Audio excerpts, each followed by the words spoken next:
সিরিয়ার দামেস্কে এজিদ ক্ষমতা দখল করলো এবং সরকারি মালের কোনো হিসাব নাই, অডিট নাই, স্বৈরাচারী কায়দায় তিনি ক্ষমতা দখল করে মদিনার আহলে বায়েত যারা মদিনার নেতৃবৃন্দকে তার আনুগত্য করার জন্য বাধ্য করলো।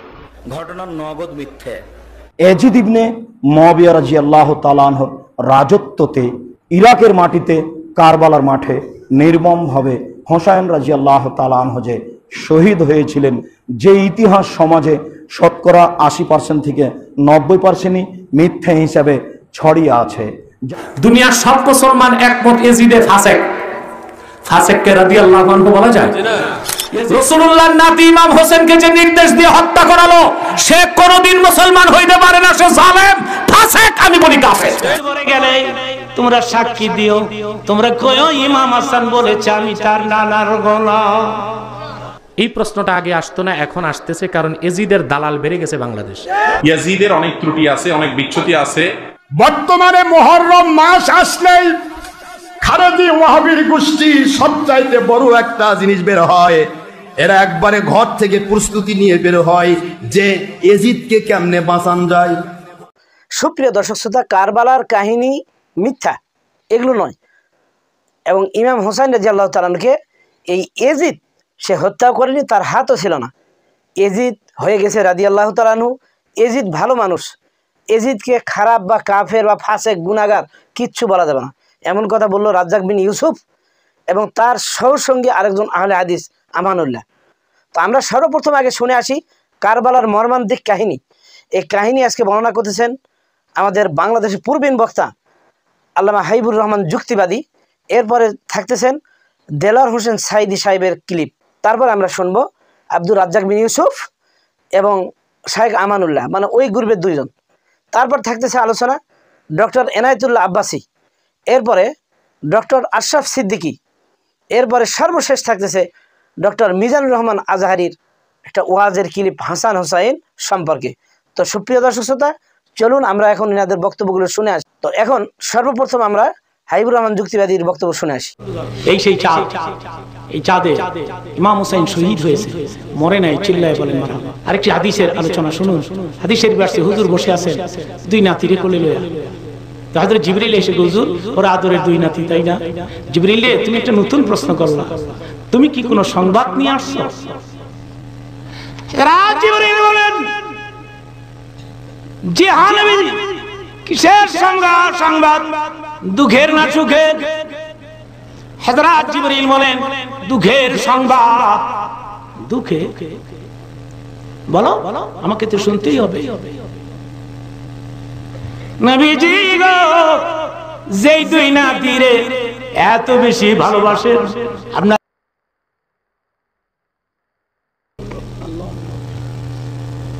জিবরিল রে কেন শহীদ হবে, কি করে হবে? জিবরিল, আমার কাছে সব খুলে বলো, আমার মা ফাতেমার কাছে বলিও না। ফাতেমা যেন না জানে, খবরদার আমাকে বলো। জিবরিল বলেন, ইয়া রাসূলুল্লাহ, আপনার বড় নাতিকে বিষ পান করানো হবে, বিষ পান করিয়া মাটিতে পড়ে যাবে, মাটির মধ্যে গইরাবে আর বলবে না না গো, ও না না বলে কাঁদবে, দুনিয়ার থেকে বিদায় নিবে, আর আপনার ছোট নাতি কারবালার ময়দানে শহীদ হবে। এক ফোঁটা পানি, একটু পানির জন্য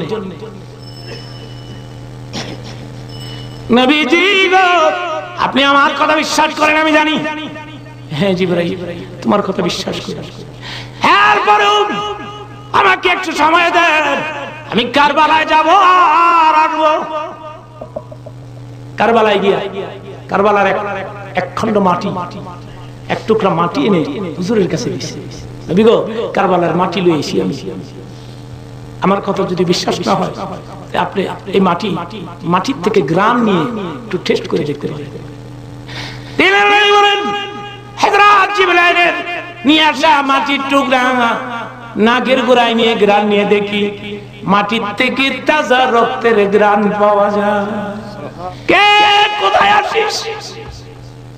নবী পেরেশান হয়ে গেছে, কে কোথায় আছিস? জলদি করে একটা বোতল এনে দে।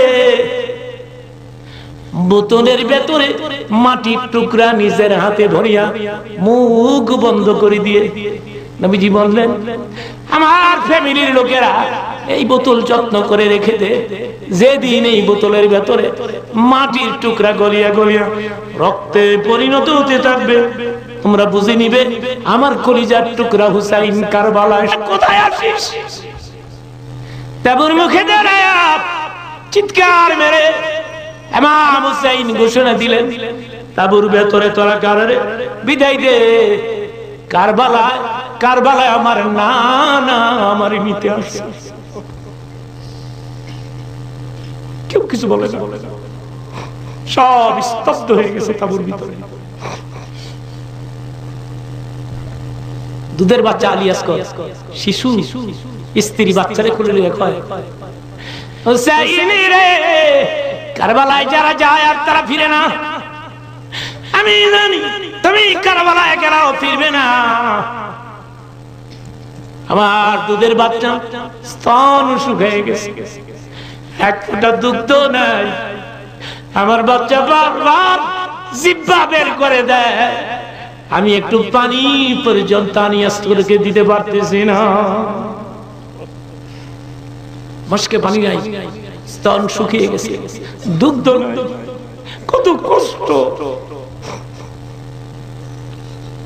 হুসাইন রে, আমি জানি তুমি কারবালায় গেলে আর ফিরবে না, কারবালায় যারা যায় আর তাবুতে ফিরে না। পারবে আমার দুধের বাচ্চা আলিয়াসকরকে ফোরাত নদীর একটু পানি পান করাইতে পারবে? বাচ্চারে কোলে লইয়া একটু খেয়াল করবে, বাচ্চারে কোলে লইয়া ফোরাত নদীর কিনারে দাঁড়ায় ইমাম হুসাইন ডেকে ডেকে বলেছিলেন, আমার নানার সাহাবীরা, এত তাড়াতাড়ি তোমরা আমাকে কেমনি ভুলা গেল? তোমরা আমাকে কেড়ে নিতা, নানার কুল থেকে মুখের খাবার না খাইয়া খাওয়াইতা, চুমা দিতা, বুকে লাগাইতা, এত তাড়াতাড়ি কেমনে বলিয়া গেল? তেরে বলো আমি নবীর নাতি নই, বলে দাও রে আমি আলীর সন্তান নই। কিতাবে যেমন আসছে আমি তেমনই বলতেছি, কিন্তু বলে দাও আমি রাসূলের নাতি নই। কেউ কিছু বলে না, চুপ হয়ে দাঁড়িয়ে আছে। তোমাদের মাঝখান থেকে একজন আসো, আসিয়া দেখিয়া যাও, এই যে আমার গায়ের জামাটা, এই জামা আমার নানার গায়ের জামা। বন্ধুগণ, রাসূলের একটা জামা কারবালা মাঠে ইমাম হুসাইনের গায়ে ছিল।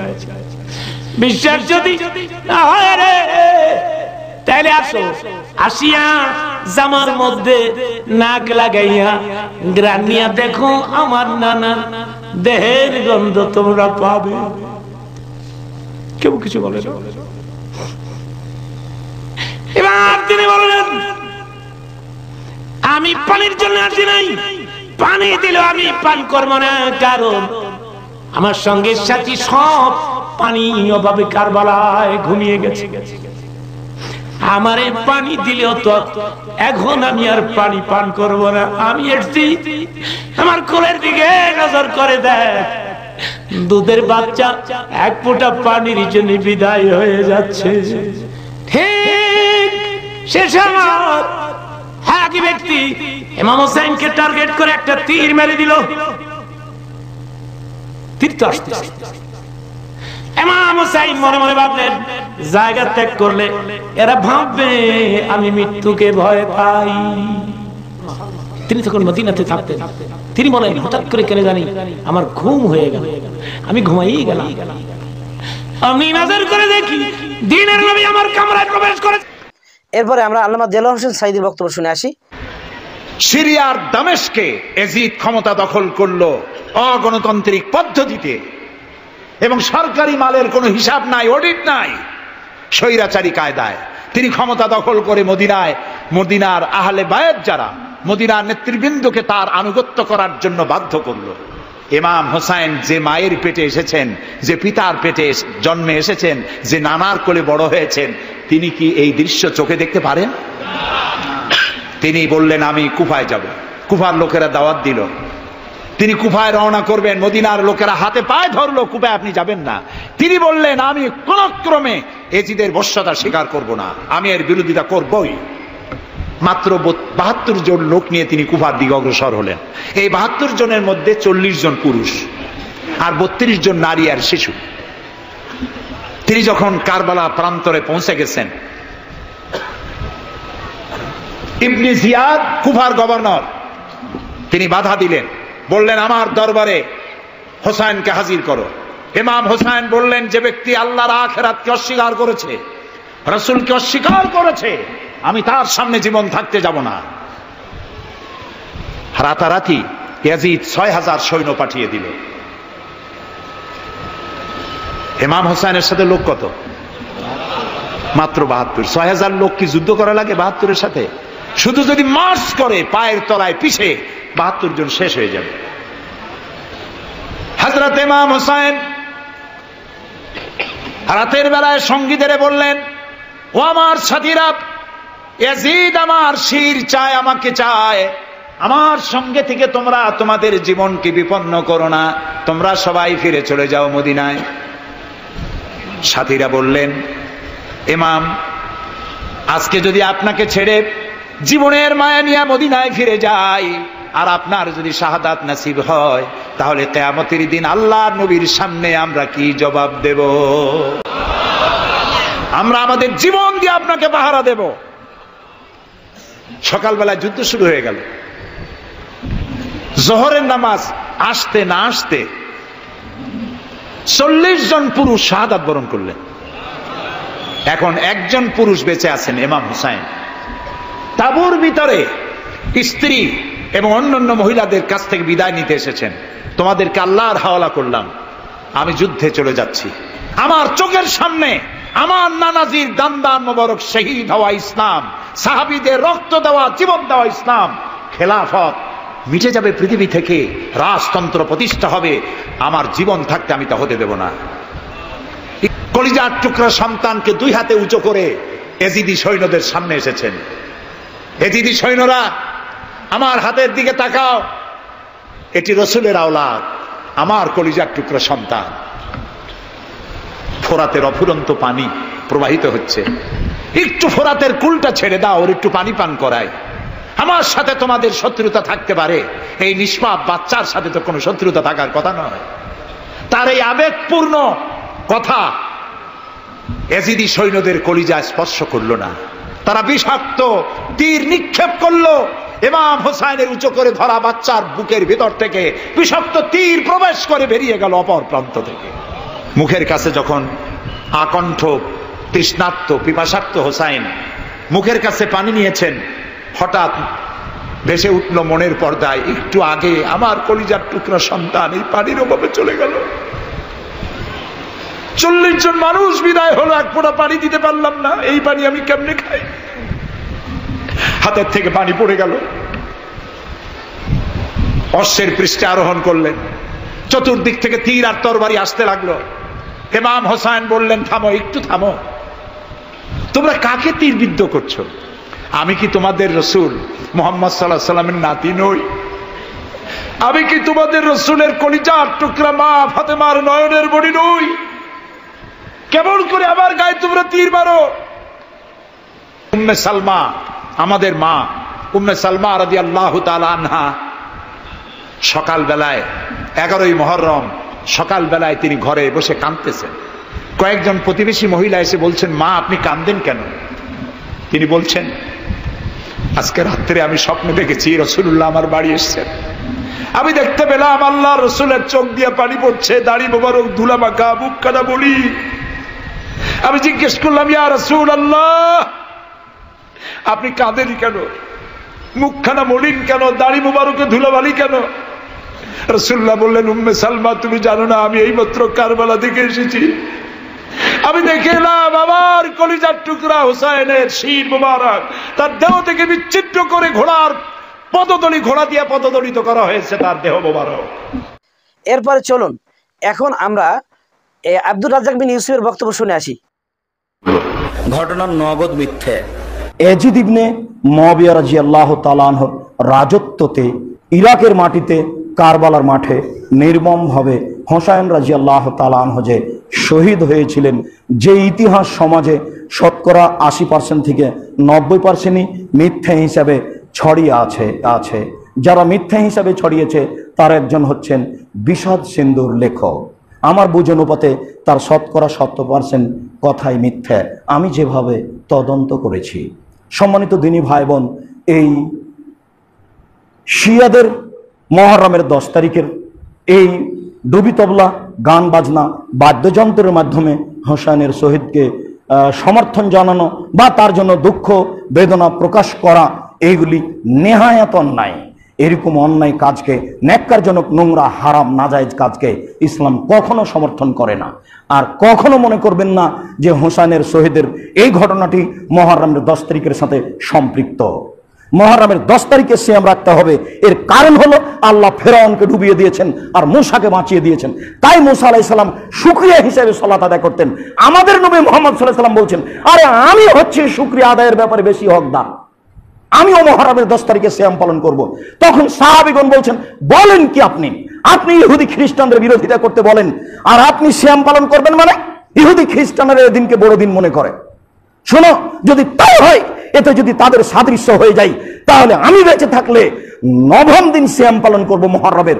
9 তারিখ হবে বিরোধিতা আর 10 তারিখ হবে শুকরিয়া। এই হোসেনের শহীদের 10 তারিখের কোনো সম্পর্ক নাই। তাকদীর বশত এই কারবালার মাঠের ঘটনাটা মুহররমের 10 তারিখেই ছিল, যার কারণে মানুষ ইতিহাসকে এলোমেলো করে দিয়েছে। আর হোসেন রাদিয়াল্লাহু তাআলার ইতিহাসকে বিকৃত করে জিয়াদ ইবনে মুআবিয়া ইয়াজিদ ইবনে মুআবিয়া রাদিয়াল্লাহু তাআলা আনহুর উপরে অনেক কিছু আপত্তি তুলেছে। ঘটনা ঠিক নয়। ইয়াজিদ ইবনে মুআবিয়া রাদিয়াল্লাহু তাআলা আনহুর এই কাজে কোনো হাত ছিল না, এই কথাই ঠিক। এজিদকে আমি যেটা মনে করেছি, আপনি যেটা মনে করেছেন সেটা নয়। এজিদ হোসেনকে হত্যা করেননি, হত্যা করেছে ওবায়দুল্লাহ বিন জিয়াদ আদেশ না পেয়ে। এরপরে তারই একজন সহযোগী এই তথাকথিত শায়েক, এই লামাযহাবী আমানুল্লাহ একদম ইতিহাস বিভ্রান্ত হয়ে তারা বলে থাকেন হক বাতিলের লড়াই এই কারবালার লড়াই। কারবালার লড়াই হক বাতিলের লড়াই ছিল না, এটা ছিল ইজতিহাদি বিষয় আর শিয়াদের প্ররোচনা এবং ধোঁকা। হক বাতিলের লড়াই ছিল না, তার প্রমাণ হলো 3টি। কয়টি? 1 নাম্বার প্রমাণ হলো ইমাম হুসাইন রাদিয়াল্লাহু তাআলা আনহু যখন যাচ্ছেন, তখন সাহাবায়ে কেরামগণ তার সঙ্গে শরীক না হয়ে তাকে বাধা দিলেন। তাহলে একজন লোক হক প্রতিষ্ঠা করতে যাচ্ছেন, বাতিলকে দমন করতে যাচ্ছেন, আর সাহাবীগণ বাধা দিচ্ছেন, তো সাহাবীরা কি বাতিলের পক্ষে? নাউজুবিল্লাহ মিন যালিক। এটা হলো 1 নাম্বার প্রমাণ। 2 নাম্বার প্রমাণ হলো ইমাম হুসাইন রাদিয়াল্লাহু তাআলা আনহুর সোলজারে যত লোক ছিল, প্রায় 72 জন লোক, তার অধিকাংশ নারী এবং অসহায় শিশু।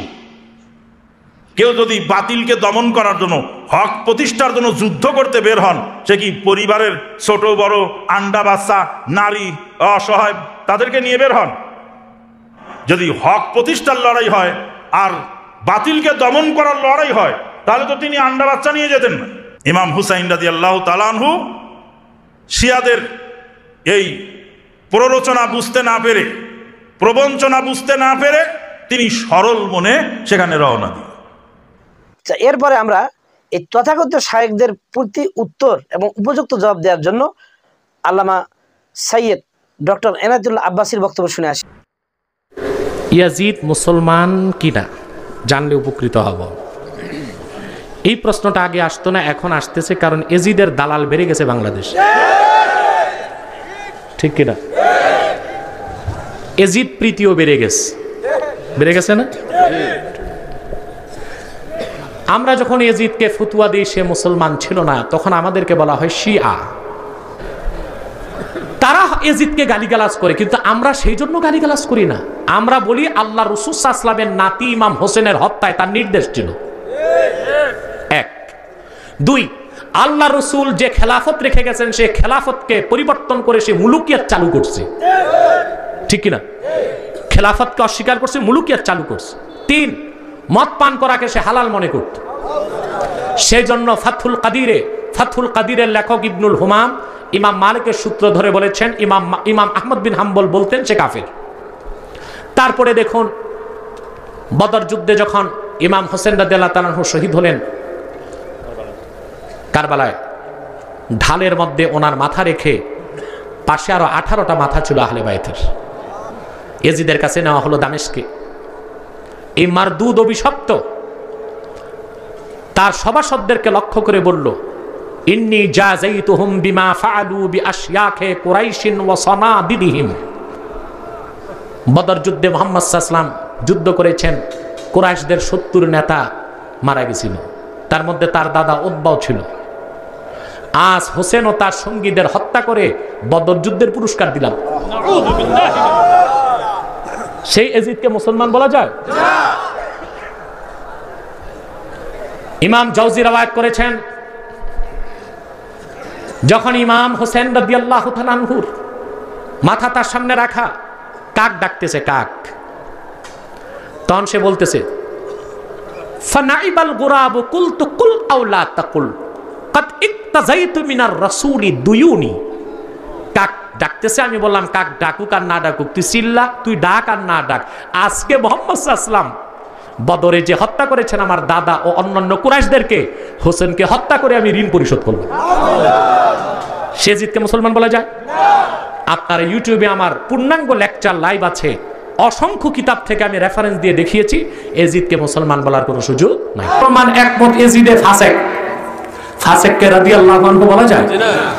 রাসূলুল্লাহর নাতি ইমাম হোসেনকে যে নির্দেশ দিয়ে হত্যা করালো সে কোনোদিন মুসলমান হইতে পারে না, সে জালেম, ফাসেক, আমি বলি কাফের। মাহমুদ আলুসি এজিদের ব্যাপারে 3 পৃষ্ঠা আলোচনার পর সিদ্ধান্ত দিলেন, ফাকুলু ইন্নাল খাবিস লাম ইউসাদ্দিক বিরিসালাতিন নবী মুহাম্মদ সাল্লাল্লাহু আলাইহি ওয়াসাল্লাম। আমি মাহমুদ আলুসির পেশাবের সমান এই মৌলবী হয় নাই, কুয়ার ব্যাং মৌলবী, ঠিক পেশাবের সমান হয় নাই। মাহমুদ আলুসি আমাদের হানাফিদের সবচেয়ে বড় মুফাসসির। তিনি 309 পৃষ্ঠায় 25তম খণ্ডে লিখেন, আমি আলুসি ব্যাপক গবেষণার পরে দেখলাম ইয়াজিদ আল্লাহ রাসূলের রিসালাতকে বিশ্বাস করত না। এখন বলেন তাকে মুসলমান বলা যায়? ওই এজিদ রেজে রাদিয়াল্লাহু আনহু বলল এটা ইমাম হোসেনের শত্রু। এরপরে আমরা ডক্টর আশরাফ সিদ্দিকীর বক্তব্য শুনে আসি। বর্তমানে মুহররম মাস আসলেই খারেজি ওয়াহাবির গোষ্ঠী সবচাইতে বড় একটা জিনিস বের হয়। এরা একবারে ঘর থেকে প্রস্তুতি নিয়ে বের হয় যে এজিদকে কেমনে বাঁচান যায়। কথা বলে এজিদের পক্ষে তোষামদ, এসিমে এজিদের পক্ষে খোশামদে, ওদের কথার মধ্যে ওয়াজের মধ্যে সব যায় খালি এজিদ আর এজিদ। এজিদ ভালো মুসলমান ছিল, নাউযুবিল্লাহ কোন। এজিদকে কাফের বলা যাবে না, এজিদকে হিমক করা যাবে না।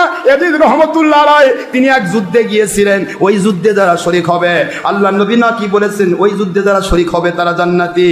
এরে বেটা, আমার নবীজি তো অসংখ্য কথা বলেছেন, যারা আমার নবীজির আওলাদদের দুশমন তারা জাহান্নামী।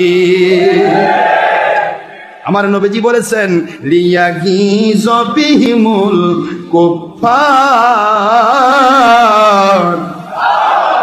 আমার সাহাবায়ে কেরামের দুশমনী যারা করে তারা মুসলমান থাকতে পারে না, তারা কাফের। কাফের ছাড়া সাহাবীর দুশমনী কেউ করে না। এটা আমার নবীজির ওহিয়ে মাতলু, একবারে পরিষ্কার কথা কোরআন শরীফের সূরাতুল ফাত 26 নম্বর পারা 48 নম্বর সূরা 29 নম্বর আয়াত শেষের আয়াতের আয়াতাংশ। আমার আল্লাহ বললেন সাহাবায়ে কেরামের দুশমনী যারা করবে ওরা যত বড় দরজার মৌলভী মুন্সি বা মুজাহিদ যা কিছু দাবি করুক না কেন ওরা কাফির। এখন আল্লাহ বললেন কাফির যারা হুমকি ফি নারি জাহান্নামা খালিদিনা ফিহা, সমস্ত কাফিরেরা অনাদি অনন্তকাল তারা জাহান্নামের আগুনে জ্বলবে। এখন এজিদ বলো তো তোমরা আমার নবীর সাহাবী হুসাইন নাকি এজিদ সাহাবী? আরে কথা বলেন জোরে বলে। হুসাইন রাদিয়াল্লাহু নবীর সাহাবী শুধু নয়, হুসাইন রাদিয়াল্লাহু আমার নবীর আওলাদ, সুবহানাল্লাহ বলেন। নম্বর নবীজির আওলাদ। তৃতীয় নম্বর তিনি সাইয়্যিদা শাবাবি আহলিল জান্নাহ, জান্নাতের সকল সমস্ত যুবকদের সরদার। তার মানে জান্নাতে বোধহয় বুড়া থাকবে। সর্দারের নাম হাসান এবং হোসাইন।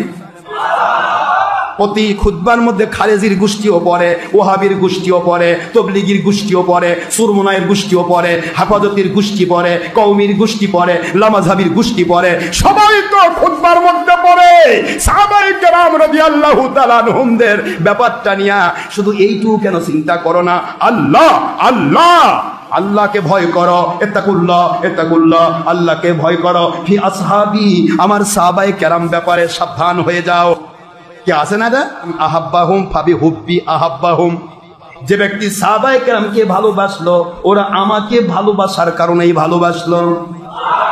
ওমান আবগদাহুম ফাবি বুগজি আবগদাহুম, খুতবার মধ্যে যা পান কি পান না, এইটা প্রত্যেকটা খুতবায় রয়েছে সহিহ হাদিসের ইবারত। আল্লাহর হাবিব বললেন সাহাবায়ে কেরাম ব্যাপারে তোমরা সাবধান হও, তাদের বিরুদ্ধাচারণ যারা করলো তারা আমি নবীর দুশ্মন হওয়ার কারণে তাদের দুশ্মনী করলো। হযরতে হুসাইন ইচ্ছা করলে মন ভরে পানি পান করতে পারতেন, কেউ বাধা দেওয়ার ক্ষমতা ছিল না, কারণ তার সামনে এট এ টাইম যে 8000 লোক আসে, তীর নিক্ষেপ করা ছাড়া সরাসরি সম্মুখ যুদ্ধে হুসাইনের সাথে পারার মতো কোনো সন্তান ছিল না। আল্লাহু আকবার বলে সুরের মতো দূর থেকে তীর মেরে সারা হুসাইন বাহিনী একজন মুজাহিদের কাছে কেউ টিকে নাই, যে এসেছে তাই খতম করেছে। এত বড় বীর পালোয়ান হুসাইন, সেই হুসাইন রাদিয়াল্লাহু তাআলা আনহুর কোলের মধ্যে হযরতে আলী আসগর রহমতুল্লাহ আলাইহি আওলাদে রাসূল নাদুস নাদুস চেহারার এই মানুষটিকে একটু পানি পান করাবে। সমস্ত মানুষগুলি দেখতেছে, যেই মাত্র পানি নিয়ে তার মুখে দেবে এজিদ বাহিনী তীর নিক্ষেপ করলো। হযরতে আলী আসগর রহমতুল্লাহ আলাইহির কলিজা ছেদ হয়ে পিছন দিকে বের হয়ে গেল। এই দৃশ্য পৃথিবীর কোন কাফিরের পক্ষ থেকে নাই, মাসুমের প্রতি পৃথিবীর কেউ কখনো অনাদর দেখায় নাই।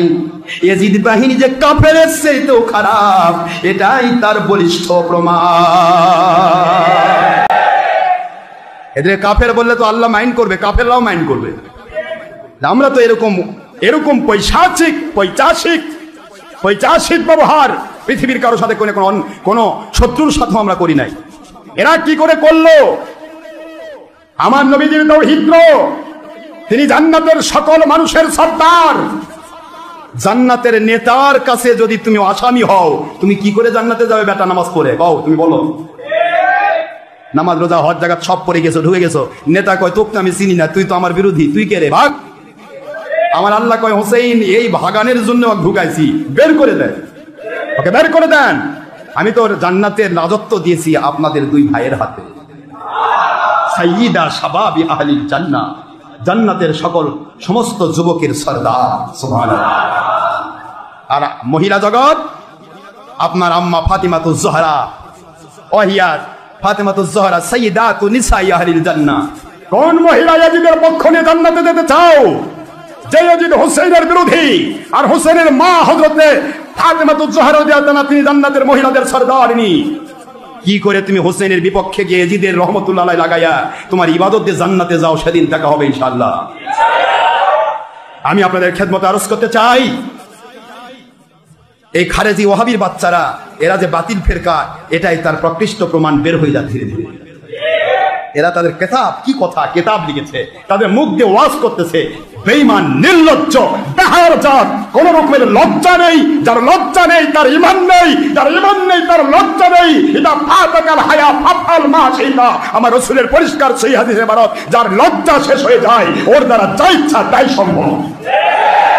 লা ঈমান লাহু লিমান লা হায়া লাহু, লা হায়া লাহু লিমান লা ঈমান লাহু। তার ঈমান নাই, যার লজ্জা নাই, যার লজ্জা নাই তার ঈমান নাই। ওয়াহাবি, খারেজি, যাবতীয় বাতিল পাত্র ফেরকা আজও যারা হুসাইনের বিরুদ্ধে ইয়াজিদকে রহমতুল্লাহ বানাতে চাও, ইয়াজিদের পক্ষে তোমরা বলতে চাও, তোমাদের লজ্জা নাই, তোমরা কাফেরের চেয়ে নিকৃষ্ট জাত। তোমাদের চিন্তা করা দরকার ছিল, তোমাদের চিন্তা করা দরকার ছিল যে ইয়াজিদের পক্ষ নিলে আমি কোথায় চলে যাব। ইয়াজিদের পক্ষ কথা বললে সে ব্যক্তিটা আলটিমেটলি হুসাইনের বিরোধী হয়ে যাচ্ছে। একদিকে ইয়াজিদ মদারু, বলেন, মদে আসক্ত, মদ্যপায়ী, বানুর পূজারী, বানুর খেলাকারী, আরেকদিকে ইয়াজিদ মহিলার কাছে আকৃষ্ট, কুলাঙ্গার, পাপিষ্ঠ, তারপরেও আমার নবীজির দুশ্মন, সাহাবীর দুশ্মন, আওলাদে রসুলের দুশ্মন, আওলাদে রসুল এবং সাহাবীকে খুনের অর্ডারকারী। খুনের অর্ডার যে করে, আপনারা এই বছরে 1 লাখ টাকা দিব, খুন করে দে, ঠিক আছে না? আপনারা জানেন না ইতিহাসে গুলি? মিস্টার ওবায়দুল্লাহ বিন জিয়াদের পরিচয় খায়। মিস্টার ওবায়দুল্লাহ বিন জিয়াদ হচ্ছে ইয়াজিদের আপন শালক। ওবায়দুল্লাহ বিন জিয়াদের বোনকে সে বিয়ে করেছে, কথা কি বুঝতেছেন?